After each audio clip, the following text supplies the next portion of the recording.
Sa internetom je došao potpuno nov način funkcionisanja koji je svima znatno olakšao život, ali ima ljudi koji ne mogu u potpunosti uživati u internetu usled vidnih, slušnih, kognitivnih oštećenja i fizičkih invalidnosti.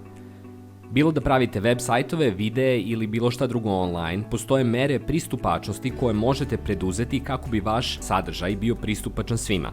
Postoje spremne teme i dodaci za pristupačnost koji se mogu koristiti za web sajtove. Oni uključuju menjanje rasporeda, boje i veličine teksta, naglašavanje naslova i olakšavanje navigacije. Navigacija na web sajtu je veoma važna. Dajte korisnicima do znanja gde se nalaze naglašavanjem naslova na čist i primetan način. Izbegavajte nered kako bi bilo lakše prepoznati različite delove web stranice. Napravite alternativne puteve za navigaciju, na primer tabla sadržaja koja bi mogla pomoći sa držanjem korisnika na pravom putu. Kako bi olakšali navigaciju, pravilno naglasite delove teksta koji se mogu kliknuti kroz boju i sintaksu. Izbegavajte upotrebu rečenica poput za zakazivanje termina pritisnite ovde. Umesto toga koristite kratke, proste rečenice poput zakažite termin kako bi pomogli čitkosti.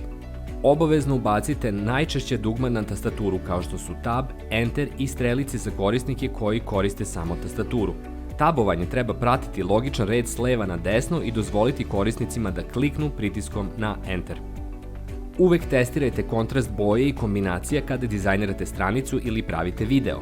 Postoje mnoge online alatke koje vam mogu pomoći u podešavanju paleta boja za različita oštećenja vida.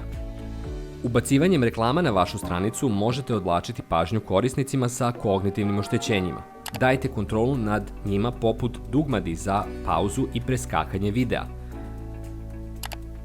Ako ubacujete videe na svoju web stranicu, izaberite video player koji pruža titlove i tekstualni prepis.